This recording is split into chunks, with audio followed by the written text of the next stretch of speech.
de Bamako Zekati. Et enfin, aujourd'hui, le Mali présente une situation immobilière très active. Le domaine de construction est en forte évolution à travers le pays, surtout aux alentours de la capitale. Selon Fousseni Mariko, la demande de la population est de plus en plus forte pour l'acquisition des logements sociaux qui ont connu un boom social sous les temps de l'ancien président de la République, Fé Amadou Toumani Touré. En ce qui concerne le processus d'attribution, le processus est normal et dans le processus d'attribution, il n'y a pas de difficulté à ce niveau. Donc si nous prenons par exemple le cas du district de Bamako, vous allez voir la commission, il y a un président, donc constitué à côté de lui, il y a les membres. Donc ces membres sont à 4 niveaux. Il y a les représentants des pouvoirs publics, il y a les représentants des institutions financières, les banques, il y a les représentants de la société civile.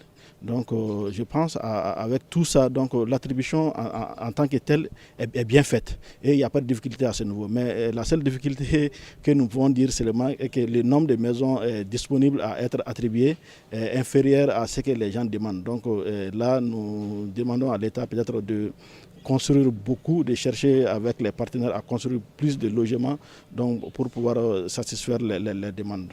Le fait que les logements sociaux ne sont pas habités aujourd'hui, nous allons profiter pour votre micro, lancer un appel aux bénéficiaires des logements sociaux, notamment les bénéficiaires des 3743 logements, qui aujourd'hui, après 2 ans, donc il y a certains qui n'ont pas occupé leur logement. Donc nous lançons un appel à leur égard pour les demander d'habiter ces logements-là. Car il y a beaucoup de Maliens qui attendent, donc, et qui ont eu la chance de bénéficier de ces logements. Donc aujourd'hui, à ce que nous sachons, il y a l'eau, il y a l'électricité, donc, et toute autre commodité. Donc toutes les conditions sont réunies pour que vraiment quelqu'un qui a besoin de logement puisse déménager dedans. Donc nous les demandons d'habiter ces maisons-là, donc pour permettre à l'État de faire face aux autres demandeurs. D'abord, le droit au logement est un droit constitutionnel. Étant un droit constitutionnel, donc le slogan un toit pour tous vient du président de la République. Donc, nous l'avons repris en tant que slogan. Donc à ce niveau, je pense qu'il n'y a pas les gens qui bénéficient de ce logement-là, ce n'est pas les plus riches. Mais nous pouvons dire que parce que les gens postulent. Donc, souvenez-vous, madame, avec plus de 3700 logements seulement à attribuer, il y a plus de 26 000 demandes. Donc, il va de soi que les restes 23 000 qui ne vont pas avoir cela, donc vont penser qu'il y a toute autre chose autour de ces maisons-là. Mais nous pouvons vous assurer, une fois que les gens demandent les maisons, ils sont peut-être dans les besoins. Donc, nous ne pouvons pas dire à ce niveau que c'est les plus riches. Mais nous demandons seulement à ce qu'il y ait plus de maisons donc pour permettre aux uns et aux autres d'en bénéficier. Sinon, les critères sont pour tout le monde.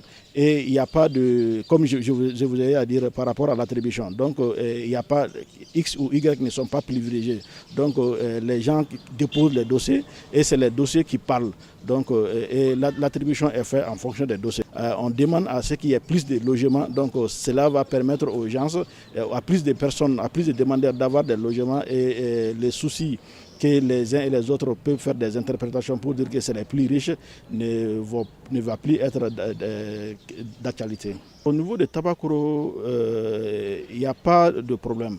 Mais souvent, certaines personnes se plaisent peut-être à diffamer, à raconter des mensonges sur des sujets dont ils ne maîtrisent pas les tenants et les aboutissants. Donc, c'est pour des faits personnels. Par exemple, à Tabakoro, aujourd'hui, vous pouvez vous rendre compte qu'il y a l'eau, il y a l'électricité, il y a d'autres commodités. Et les voies d'accès sont en cours. Donc les difficultés à ce niveau, il n'y en a pas. Mais je pense, comme vous avez à le dire, quelqu'un qui a besoin de maison, donc ne va pas dire que je ne vais pas habiter la maison parce qu'il n'y a pas de route. Donc je pense à Tabakoro aujourd'hui, il n'y a pas de difficultés. Les difficultés que nous rencontrons à Tabakoro, nous sommes en contact avec les bénéficiaires. Tout récemment, les habitants de la rue 801. Donc, ils étaient en besoin d'électricité. Mais nous avons saisi seulement l'Office malien de l'habitat qui, en un temps record, a fourni le maximum avec l'EDM. Aujourd'hui, ils ont l'électricité. Et les lampadaires sont en phase, donnent de la lumière. Donc, les difficultés sont corrigées au fur et au jour.